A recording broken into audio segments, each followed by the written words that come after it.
하나님 아버지, 모든 상황 속에서 찬양받기 합당하신 주님을 높여드립니다.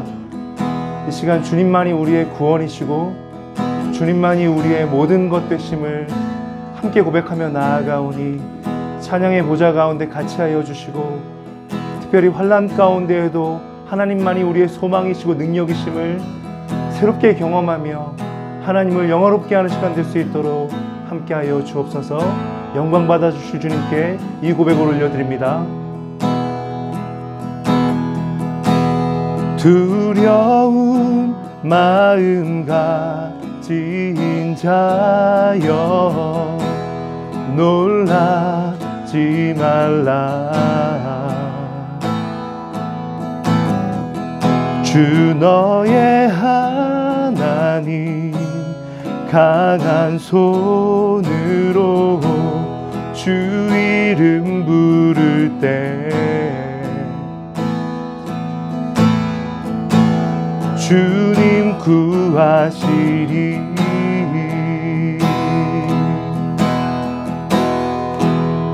주 오셔서 구하시리.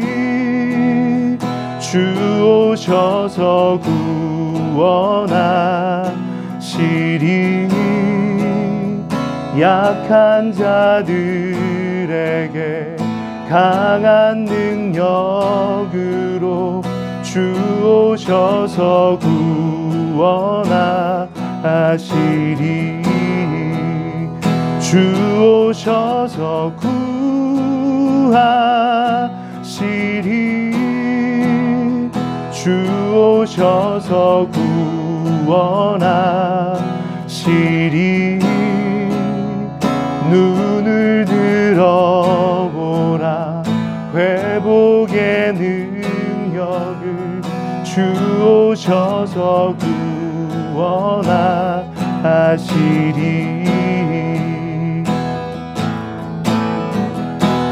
상한 마음 가진 자여 낭망치 말라.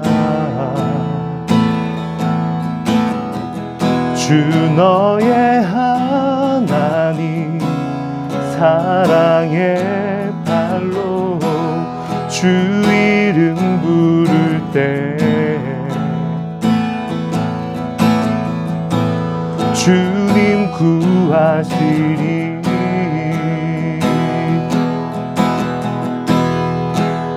주 오셔서 구하시리. 주 오셔서 구원하시리. 약한 자들에게 강한 능력으로 주 오셔서 구원하시리. 주 오셔서 구하시리. 주 오셔서 구원하시리. 눈을 들어보라. 회복의 능력을 주 오셔서 구원하시리.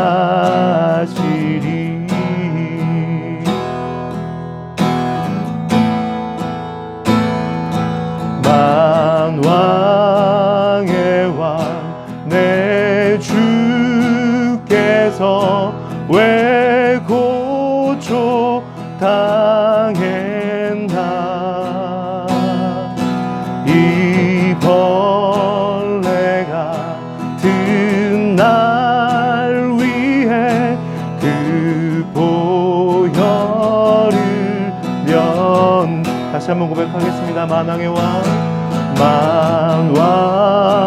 만왕의 왕 내 주께서 왜 고초 당했나.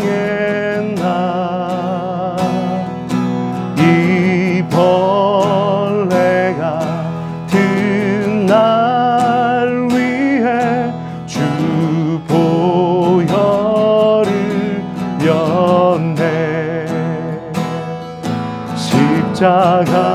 십자가 내가 처음 볼 때에 나의 맘의 큰 고통 사라져.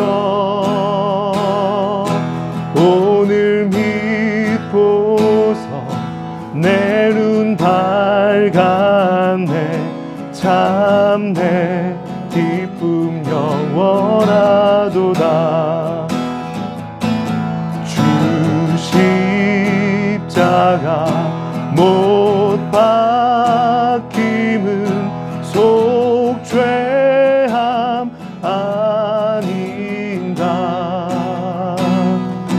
그 긍휼함과 큰 은혜 말할 수 없도다.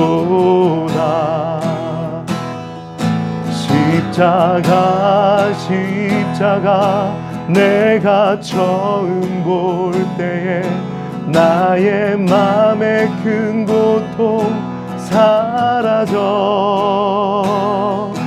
오늘 믿고서 내 눈 밝았네. 참 내 기쁨 영원하도다.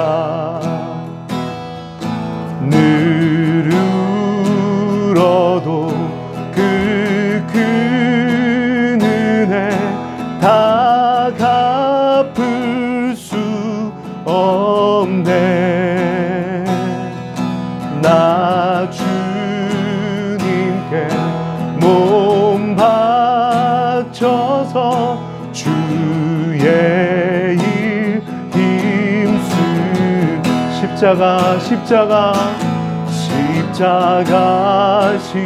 십자가 내가 처음 볼 때에 나의 맘의 큰 고통 사라져. 오늘 믿고서 내 눈 밝았네. 참 내 기쁨 영원하도다.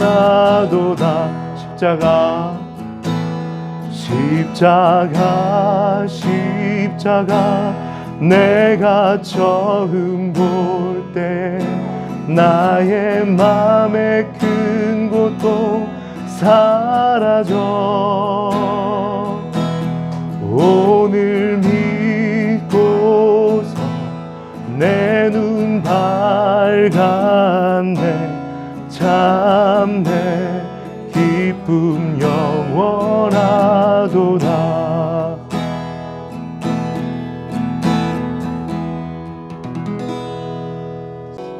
하나님 감사합니다. 오늘도 우리를 예배 가운데로 부르시고 하나님을 찬양하고 우리가 말씀 듣고 기도할 수 있는 은혜를 주시니 하나님 참으로 감사를 드립니다.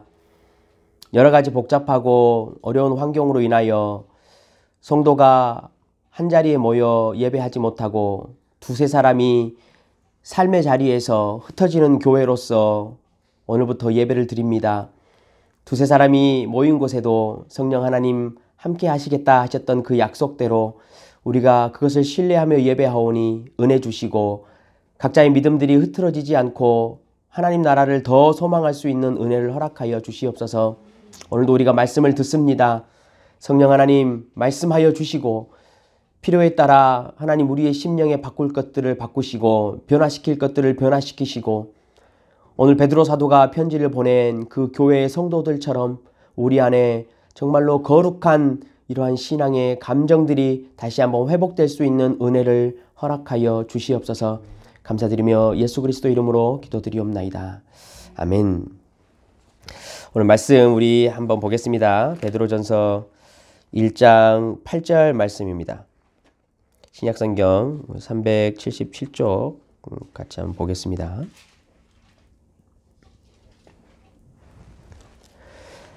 제가 봉독하겠습니다. 예수를 너희가 보지 못하였으나 사랑하는도다.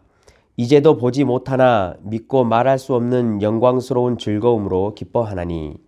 아멘.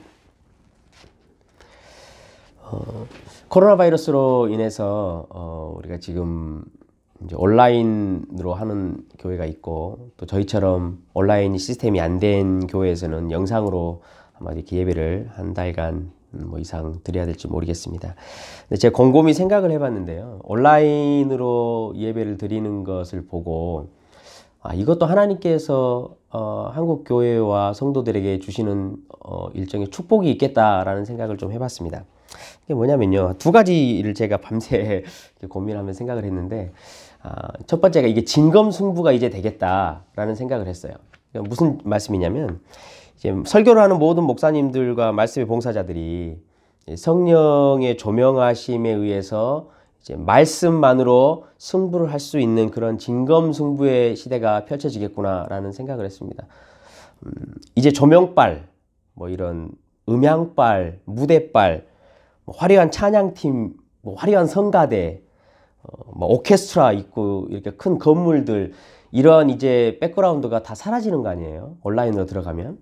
그렇기 때문에 개척교회에서 말씀으로 섬기시는 목사님이든지 대형교회에서 섬기시는 목사님이시든지 이제는 모두가 다 같은 선상에 서서 진짜로 말씀으로만 승부하는 진검승부가 일어날 수 있겠다. 그게 참 은혜이다 싶습니다. 또 한 가지는 성도들에게도 마찬가지입니다. 성도들이 예배를 하러 나오고 교회에 나올 때 물론 하나님을 향해서 나오시는 분들이 많이 있겠지만 사람을 보고 또 나의 자격이나 나의 위치 때문에 예배를 하러 오시는 분들이 많을 수도 있는데 이제 그런 것들이 사라지는 것이죠.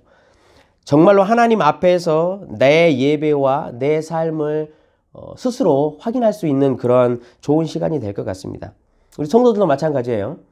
조명빨이나 음향빨이나 무슨 거대한 성가대, 찬양팀, 화려한 음향 이런 거 없이 이것들로부터 내가 혹시 받았을지 모르는 그런 단순한 감동, 이런 것이 다 빠지고 정말로 제가 기도했던 것처럼 두세 사람이 함께 모인 곳에 우리 주님이 함께 하시는 그런 참된 은혜를 맛보는 시기가 되지 않을까, 이런 생각을 많이 해봤습니다.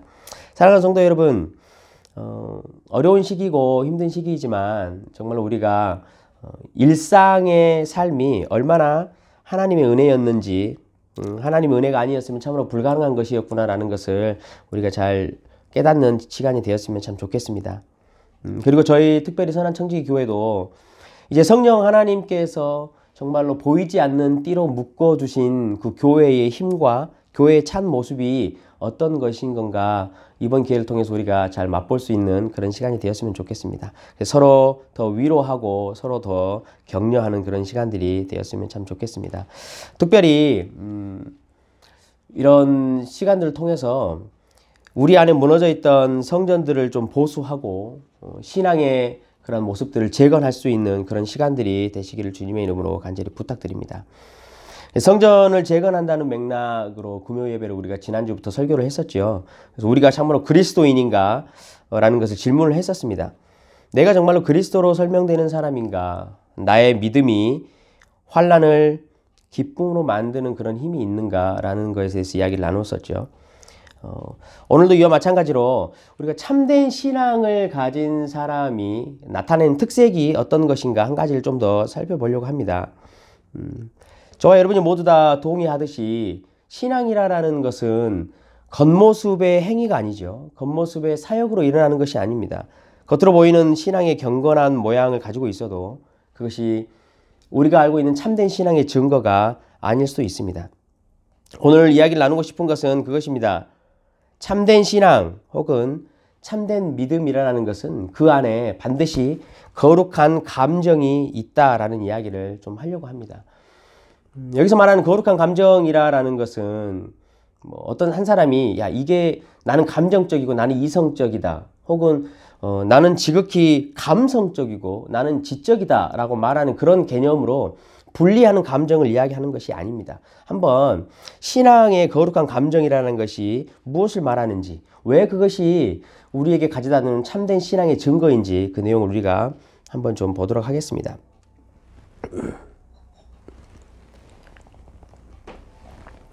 오늘 베드로에게 편지를 받은 소아시아 지역의 성도들은 베드로전서 4장을 보면요, 불시험이 있었다라고 이야기를 합니다.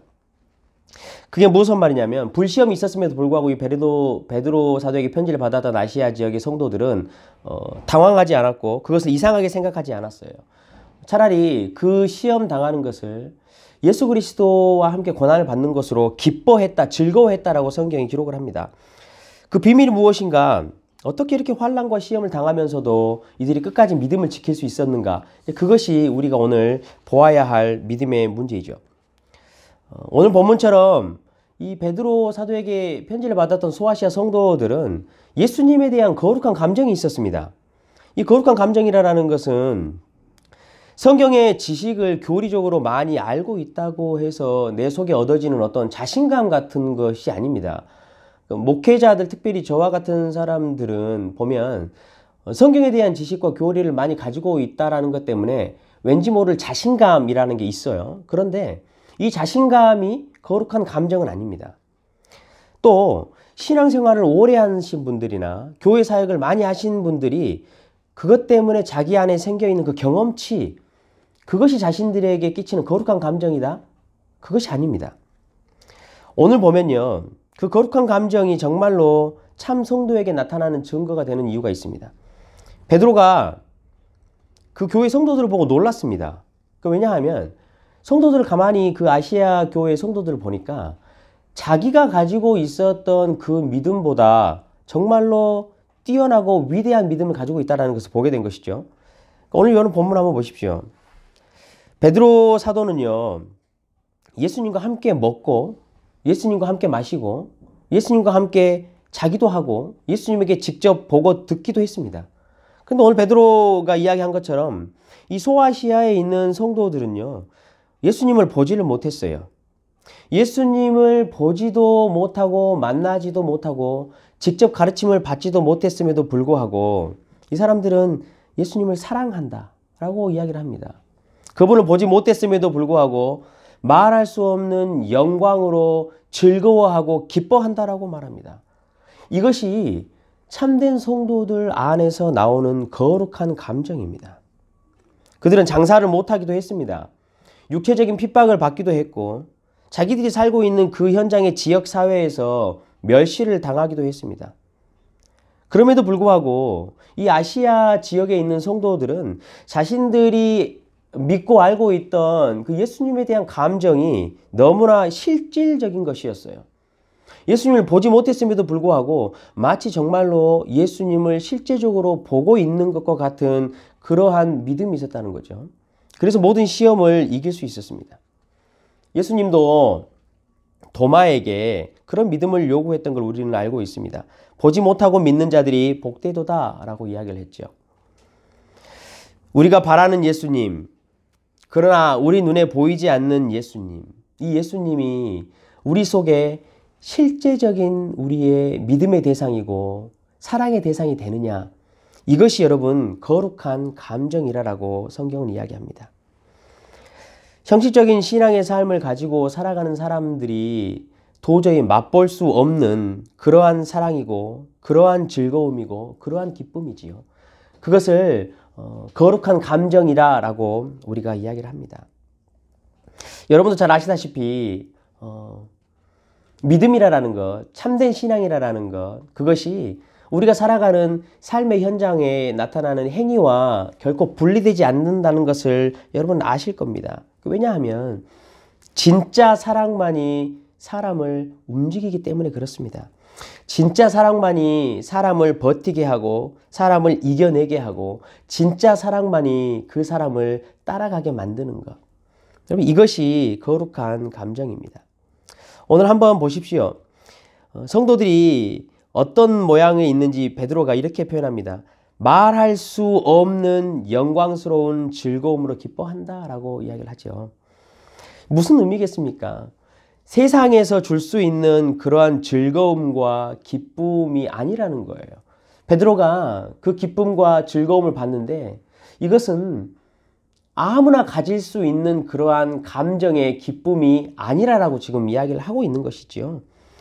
세상에서 가질 수 있는 기쁨, 세상에서 가질 수 있는 사랑의 감정, 이러한 것들로 표현이 되지 않는다 이렇게 이야기를 합니다. 하늘에서부터 오는 기쁨이고 사랑이기 때문에 여러분 이것을 거룩한 감정이다라고 성경은 표현을 합니다. 그렇다면 여러분, 우리 속에 있는 이 거룩한 감정이 어떤 모양으로 있는지를 한번 살펴봐야 할 것 같습니다. 내가 예배에 나와서 기쁨을 누리고 어떠한 영광의 것들을 누릴 수 있지만 이것이 정말로 우리 안에 있는 거룩한 감정과 동일한 것인가? 아니면 어떠한 구분할 수 있는 것이 있는가? 그 내용들도 우리가 한번 살펴봐야 할 것 같습니다. 여러분 잘 아시죠? 우리의 마음은 우리 스스로가 제일 잘 압니다. 그리고 우리의 마음은 우리 스스로를 또 가장 잘 속입니다. 그리고 우리의 마음은 우리가 속고 있는 것을 알고 있음에도 그것을 방치하는 경향들이 여러분 참 많이 있습니다. 그래서 우리는 스스로 신앙생활을 잘 하고 있다라고 말하는 이 기준을 외적인 것으로 삼을 때가 참 많이 있습니다. 우리는 생각해야 합니다. 정말로 내가 예수님을 사랑하고 있는 것이 맞는가? 아니면 내가 이 건물을 사랑하는가? 우리 교회의 시스템을 사랑하고 있는가? 아니면 내가 저 목사를 사랑하고 있는가? 아니면 내가 오늘 예배하러 왔다라는 자기 자신에 대한 만족을 사랑하고 있는가? 이 속에 있는 것들 여러분 잘 구분해야 합니다. 얼마나 두렵고 무서운 시즌입니까? 예수님과 아무런 상관없이도 교회가 이루어질 수 있다는 사실을 볼 때마다 정말로 두려운 생각이 많이 듭니다. 예수님은 교회에게, 성도에게 세상의 소금과 빛이 되어 너희들이 세상에 빛을 내는 자다라고 말씀했음에도 불구하고 지금 시즌에 여러분 뉴스를 보고 소식들을 전해보면 이 교회가 세상 안에 있는 것 같지 않을 때가 참 많이 있습니다. 세상과 마치 분리되어 있는 것 같아요. 그래서 오직 그냥 나는 예배만 드려야 하는데 예배만 드리면 된다라고 자기 위안을 삼는 일들이 참 많이 있는 것 같습니다. 여러분 지금 얼마나 교회들이 세상 가운데 빛이 아닌 어두움을 던져내는 일들이 여러분 많이 있습니까? 우리는 스스로 속지 말아야 합니다. 스스로 바리새인이 되는 것을 여러분 막아야 합니다. 외적인 우리의 신앙 행위가 정말로 예수님을 사랑하는 것이 아니다라는 사실을 여러분 반드시 깨달아야 합니다. 그래서 우리가 정말로 예수 그리스도를 향한 거룩한 감정이 있는지 항상 그것을 확인하라라고 성경이 말하는 것이죠. 여러분 거룩한 감정 하니까 어떤 생각이 드십니까? 어떤 분들은 이렇게 생각할 수도 있어요. 어떠한 마음속에 격정적이고 아주 열정적으로 이렇게 확 분출되는 흥분 같은 것들, 그런 것이 거룩한 감정이라고 생각할 수도 있고, 어떤 분들은 이제 그 열정과 격정이 이렇게 심해져 가지고 통제가 되지 않는 거죠. 그래서 무질서해지는 이러한 흥분 상태를 거룩한 감정이다라고 생각하시는 분이 있을 것입니다. 그러나 여러분 그것은 거룩한 감정이 아닙니다. 거룩한 감정은 하나님을 인격적으로 여러분 알아가는 것입니다. 하나님을 이해하고 하나님과 나의 삶을 공유하고 내가 하나님께 끌리게 되는 것이고 내가 하나님에게 기울어지는 것입니다. 여러분 이것이 거룩한 감정입니다. 첫눈에 반한 사람들이 있습니다.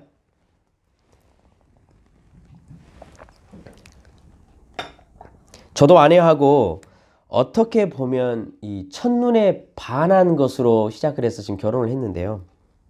누가 첫눈에 반했는지는 비밀입니다. 이 첫눈에 반하면 격정적인 감정이 있어요. 그런데 이 남녀 사이가 만나가지고요. 격정적인 감정이 참 좋다 보니까 6개월을 사귀고 1년을 사귀고 2년을 사귀어 가는데도 항상 서로가 이 격정적인 감정만을 추구하는 거예요. 그래서 그것만을 바라는 거죠. 그래서 서로가 만날 때마다 막 그때 만났던 첫눈에 뿅 갔던 그것을 막 만들어내고 서로 야 이렇게 하자 이렇게 하자 이렇게 하는 것은요. 여러분 지극히 비정상적인 감정이에요. 그것을 정상적인 사랑이라고 말하는 사람은 아무도 없죠. 첫눈에 반한 것 여러분 참 좋습니다. 우리 예수님 만날 때 얼마나 좋습니까? 그런데 거기에 머무르는 것이 아니고요. 서로 알아가고 서로 맞추어가고 서로 기대어가고 서로 신뢰하게 되면서 생겨나는 그 안에 평안, 그 안에 기쁨, 이러한 감정이 여러분 진짜 사랑하는 감정인 것이죠. 서로가 서로에게 기울어져 가고 서로가 서로를 그래서 더 찾는 이러한 성향들이 우리 안에 만들어져 가는 것이죠. 그래서 결혼해요. 더 알고 싶고 더 함께하고 싶고 하는 것, 이것 때문에 결혼하는 거 아니겠습니까? 예수님을 향한 거룩한 감정도 여러분 이런 것입니다. 내가 정말로 내 인생을 하나님께 두고 내 인생을 하나님께 던져내서 내가 영원히 저분을 신뢰할 수 있겠다라는 그런 확신이 드는 감정 말하는 것이죠. 내가 하나님을 더 알고 싶고 이제 하나님을 위해서 살고 싶고 내가 아닌 하나님이 더 영광을 받았으면 좋겠다라는 그런 감정들이, 내 갈망들이 내 속에서 여러분 일어나는 것, 이러한 것을 거룩한 감정이다라고 이야기를 합니다. 삶의 주어가 나에게서 하나님으로 바뀌어가는 이 상황에서도 그것을 내가 확실히 기뻐할 수 있는 그런 감정, 그런 것을 신앙의 감정이라고 이야기를 합니다. 그래서 여러분 이 신앙의 거룩한 감정, 이러한 감정은 저 사람이 이제야말로 완전히 변했구나 라는 확실한 증거가 되는 것이에요. 여러분 생각해 보시겠습니까? 우리는 참 오랫동안 신앙생활을 합니다. 참 오랫동안 말씀을 많이 들었죠. 제가 일주일에 설교를 많이 할 때는 매 새벽 예배 하죠. 수요 설교하죠. 금요 하죠. 주일 하죠. 주일 저녁 하죠. 일주일에 열 몇 편씩을 설교를 하고 성도들은 그렇게 말씀을 많이 들었을 때가 있었어요. 그런데 왜 좀처럼 변화가 일어나지 않을까? 믿음은 들음에서 난다라고 성경은 우리에게 말하는데 도대체 왜 사람들이 쉽게 변하지 않을까? 예수님께서 말씀하셨습니다. 우리가 말씀을 들을 때 첫 번째로 사단이 그 말씀을 빼앗아 가버리기 때문에 아무리 말씀을 들어도 사람이 변하지 않는 것이죠. 또 한 가지가 있습니다. 말씀을 듣고 기뻐합니다. 기뻐하긴 하는데 그럼에도 불구하고 돌아가서 환난과 박해와 염려와 이런 재물의 유혹들이 다가올 때 그 기쁨이 여러분 다 사라져 버리는 거예요. 이 두 가지 때문에 여러분 사람은 변하지 않습니다. 말씀을 아무리 많이 들어도. 여기서 기뻐함이라고 이야기를 했잖아요. 말씀을 들을 때 여러분 기뻐요. 근데 이것이요 전부 다 거룩한 감정은 아니에요. 왜냐하면 외형적인 껍데기 같은 감동과 감정이기 때문에 그래요. 여러분 이것을 잘 구분하셔야 해요. 내가 예배에 와서 정말로 참된 은혜를 받고 저 말씀 앞에 서서 저 말씀이 내 속사람을 변화시키는 그러한 거룩한 감정인가, 아니면 이것이 저 찬양대와 저 성가대의 흥분과 건물의 의리의리함 때문에, 아니면 우리 목사님의 멋진 쇼맨십 때문에, 이런 것들 때문에 내 감정이 잠깐 기쁨을 누렸는가? 우리가 하나님의 말씀을 들을 때 믿음과 결부되지 않으면요 하나님에 대한 확신이 생기지가 않습니다.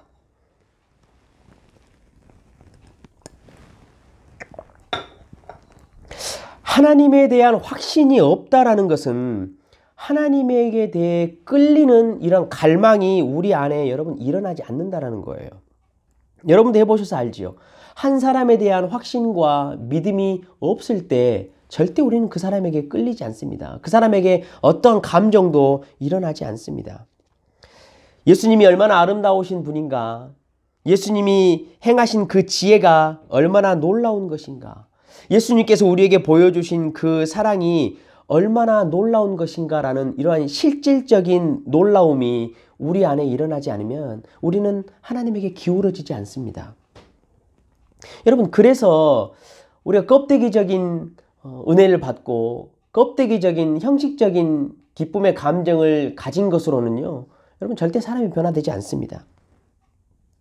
참된 믿음을 가진 성도, 이 성도들은 성령에 의해서 그 거룩한 감정으로 하나님께서 끌고 가십니다. 그래서 하나님께 끌리고 하나님을 닮아가는 일이 일어나는 것이지요. 이 거룩한 감정이 하나님을 향해서 아직 형성되지 않은 사람들은 단순한 감정이에요. 그래서 환경에 따라서 변하게 되는 것이죠. 그냥 순간의 감동과 감정만을 가지고 있는 것뿐입니다. 사랑하는 성도 여러분, 머리로만 하나님을 말씀을 듣고요. 단순한 감정적인 기쁨이 있어도 어느 정도 나에게 희열감이 있습니다. 어느 정도 내가 만족감을 가질 수 있습니다. 그러나 그러한 형식적인 껍데기적인 단순한 감정은요, 우리의 모든 환난과 박해와 염려와 재물의 유혹들을 이길 만한 거룩한 감정은 아닙니다. 이처럼 우리 안에 거룩한 감정이 생겨났다라는 것은 그렇기 때문에 내가 하나님을 신앙하는 참신앙을 가졌구나라는 증거가 된다는 것이죠. 이제 마지막으로 우리는 이러한 그런 거룩한 감정을 어떻게 하면 만들어낼 수 있는가? 우리는 이러한 거룩한 감정을 갈망하고 이런 거룩한 감정을 우리 안에 재건하고 우리는 그 거룩한 감정을 훈련해야 한다는 것을 이야기하고 싶습니다. 여러분, 하나님이 두려우십니까?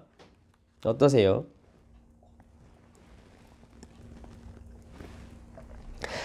정말로 시편 기자가 이야기하는 것처럼 사슴이 시냇물을 찾듯이 우리가 주님을 갈망하는 그 갈망이 우리 안에 있습니까?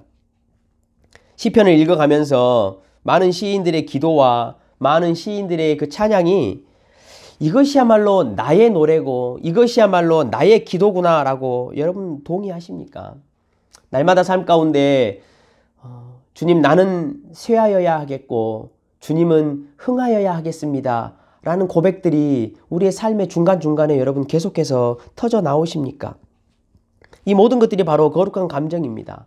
이것이 변화된 사람에게 나타나는 가장 확실한 증거이지요. 우리의 신앙을 여러분 살펴봤으면 좋겠습니다. 어떻게 하면 이런 거룩한 감정을 우리가 훈련할 수 있을 것인가? 예수님께서 그 예를 우리에게 보여주셨죠. 부활하신 후에 엠마오 도상으로 내려가고 있는 2명의 제자를 예수님이 만나셨습니다.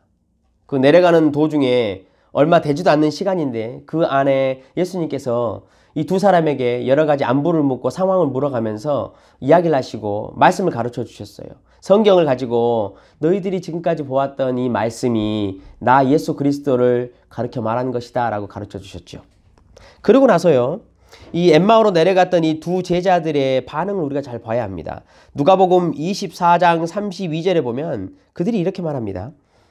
길에서 우리에게 말씀하시고 우리에게 성경을 풀어주실 때에 우리 속에서 마음이 뜨겁지 아니하더냐 라고 이야기를 했습니다. 여러분, 여기서 그 제자들이 마음이 뜨거워졌다라는 표현은 정확히 말하면 이런 표현이에요. 자신들 속에 빛이 갑자기 확 비추어졌다라는 표현을 이들이 하고 싶었던 거예요. 또 불이 자신들 안에 갑자기 확 일어났다라는 이 표현이 마음이 뜨거워졌다라는 표현하고 동일한 표현입니다. 그들이 이 두 제자가 평소에는 이러한 감정들을 느끼지를 못했던 거였어요. 그래서 어떻게 표현할 방법이 없어서 자신들의 마음이 뜨거워졌다라고 이야기를 한 것이죠. 그들의 영혼의 눈이 여러분 확 열렸어요.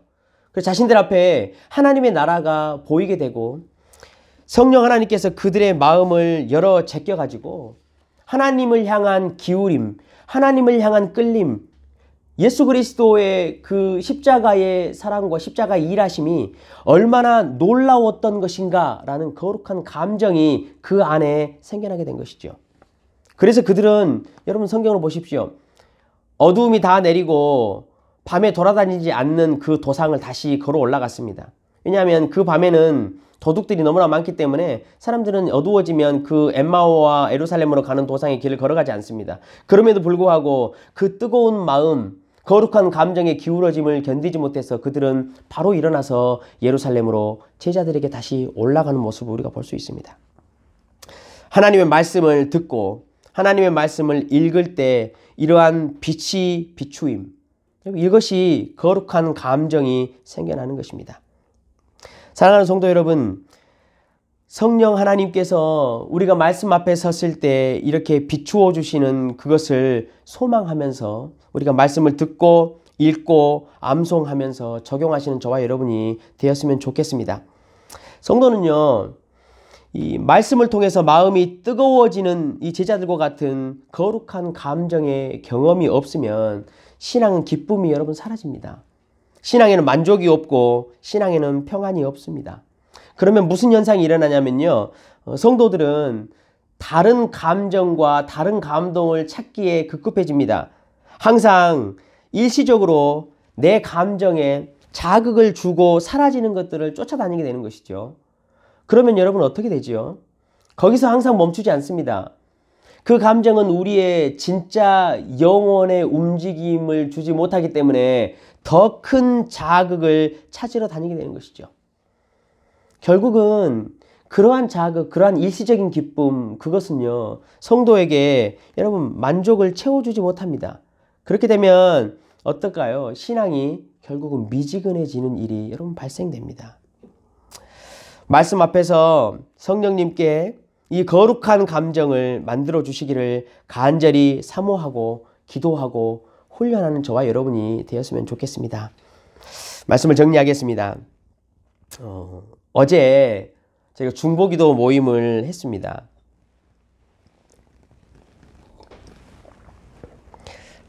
단체 카톡 통화로 7명이 모여가지고요 했는데요. 참 좋았습니다.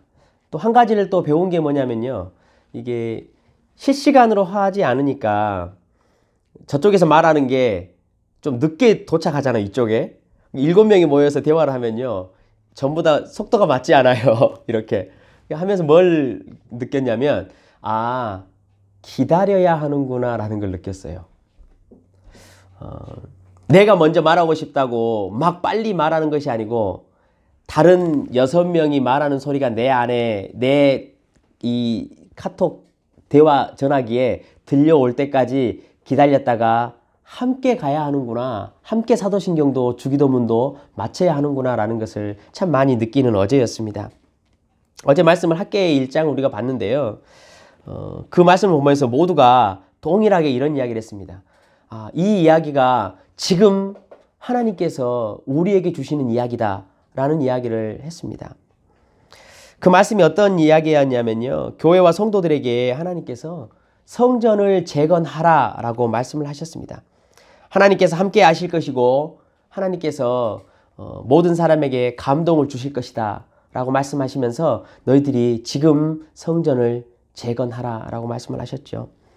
그런데요, 그 학계의 1장의 내용을 여러분 한번 집에서 읽어보십시오. 거기 보면 사람들의 반응이 이렇습니다. 이렇게 말을 해요. 사람들은 서로 말하기를 아직 여호와의 전을 건축할 시기가 아니다 라고 말을 해요. 그러면서 자기의 집을 먼저 짓고 많이 뿌리고 또 많이 먹고 많이 마시고 옷도 많이 입었다라고 말을 합니다. 그런 상황이 있는데 하나님은 지금이 너희들 속에 무너진 예배와 너희들 속에 무너진 믿음과 그 성전을 다시 보수하고 재건할 때라라고 말씀을 하셨어요. 그러면서 하신 말씀이 너희들이 많이 뿌려도 수확이 적지, 너희들이 많이 먹어도 배부르지 않지, 너희들이 많이 마셔도 계속 목마르지, 계속 입어도 따뜻하지 못하지 라고 말씀을 하셨어요. 그게 왜냐하면 우리 속에 아직 성전이 재건되지 않았기 때문이다 라고 말씀을 하신 것이죠. 여러분 한번 주위를 돌아보실까요? 자기의 집을 짓기 위해서 부지런히 달렸던 우리의 시간들이 딱 멈춰 섰습니다. 우리가 애쓰고 힘썼던 일들이 얼마나 허무하게 멈춰 섰는지를 한번 보십시오. 우리가 이 시즌을 통해서 한 가지로 성전을 건축할 수 있었으면 좋겠습니다. 하나님께서 말씀하신 것처럼 너희가 산으로 올라가서 나무를 베어다가 성전을 지으라 라고 하신 것처럼 우리도 이제 말씀 앞으로 다시 돌아가서 우리의 마음이 뜨거워지도록, 그래서 거룩한 감정이 우리 안에 하나님을 향해 일어나도록 해주십시오 라고 기도하시는 그런 시즌이 되었으면 좋겠습니다. 보지 못하는 그리스도를 우리도 사랑하고 말할 수 없는 즐거움으로 그분의 십자가를 기뻐하는 그런 거룩한 감정을 회복하는 그런 시즌이 되었으면 좋겠습니다. 사랑하는 성도 여러분, 더 힘을 내시고 절망하지 마시고 힘을 내시고 여러분 믿음을 잘 지키시는 저와 여러분 되시기를 주님의 이름으로 부탁드립니다. 찬송가 484장 이렇게 고백을 합니다. 내 마음의 주여 소망 되소서. 주 없이 모든 일 헛되어라. 밤에나 낮에나 주님 생각, 잘 때나 깰 때나 함께 하소서. 여러분 얼마나 이것이 하나님을 향한 정말로 거룩한 감정의 고백입니까? 오늘 우리가 이 찬양을 함께 고백하고 기도 제목을 나누고 우리 기도하도록 하겠습니다.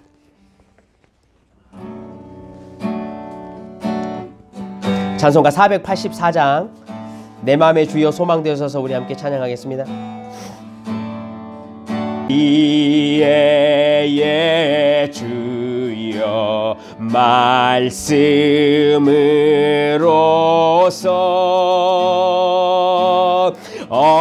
언제나 내 안에 계십소서. 주는 내 아버지 나는 아들. 주 안에 내가 늘 함께하네. 세상의 영광 난 보여도 언제나 주님은 나의 기여. 주님만 내 맘에 계시오니 영원한 주님 참 귀하셔. 영원한 주님, 영원한 주님, 내 승리의 주. 하늘의 기쁨을 주옵소서.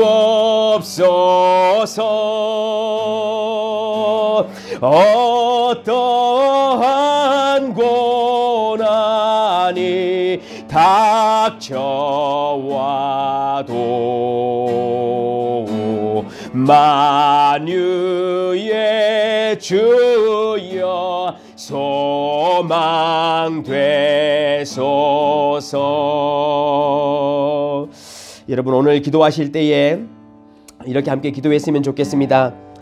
하나님, 이 힘들고 어려운 시즌이지만 이 귀한 시즌을 통해서 내 안에 무너진 성전을 다시 재건하고 예수님의 사랑과 십자가의 기쁨을 다시 회복할 수 있는 시간이 되게 해주십시오 라고 여러분 기도하시고, 하나님 나에게 헛된 감정, 정말로 껍데기 같은 감정, 이런 감정이 아니고 내 삶이 참으로 하나님에게 기울어지며 어떠한 것 앞에서도 하나님을 향하는 갈망이 생기는 그러한 거룩한 감정을 회복시켜 주십시오.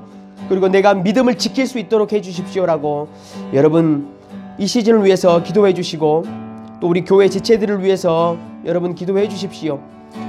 비즈니스가 참 힘든 시즌입니다. 우리 성도들 중에는 비즈니스가 문을 닫은 경우도 있습니다. 여러분 그럼에도 불구하고 하나님 안에서 평하고 안식을 누릴 수 있도록 해주십시오라고 우리 지체들을 위해서 기도해 주시고, 또 우리 유학생 부모님들도 위해서 기도해 주십시오. 한국의 상황도 여기 상황과 여러분 거의 비슷하기 때문에, 그리고 유학생 부모님들도 자녀들 학교 문제 여러 가지 문제가 있을 텐데 하나님 그 안에서 평안을 허락하십시오라고 기도해 주시고, 또 우리 구제 선교 사역과 코로나 바이러스로 인해서 고통당하는 그런 세계 열방을 위해서 여러분 함께 그렇게 기도해 주시면 좋겠습니다. 우리 한 마음으로 같이 기도하겠습니다. 기도합니다. 하나님 아버지 감사합니다. 우리에게 오늘도 은혜를 허락하여 주시옵소서. 하나님 우리의 믿음이 떨어지지 않도록 하여 주시옵소서. 하나님 우리의 성도들이 이 어려운 때에 성전을 재건할 수 있는 믿음을 허락하여 주시옵소서. 예수 그리스도를 향한 사랑과 예수 그리스도의 십자가의 기쁨, 하늘이 주는 그 기쁨을 맛볼 수 있는 은혜를 허락하여 주시옵소서. 우리 안에 있는 하나님 헛된 감정, 가벼운 감정이 아니며 거룩한 감정이 회복될 수 있는 은혜를 허락하여 주시옵소서. 하나님, 우리 성도들 여러가지 비즈니스와 공부의 문제가 하나님 있습니다. 지켜주시고 안식하여 주시옵소서. 그들에게 하나님 주 예수 그리스도 안에서 승리함의 은혜를 허락하여 주시옵소서. 이 코로나 바이러스가 하나님의 은혜 안에서 멈춰질 수 있는 은혜를 하나님 허락하여 주시옵소서.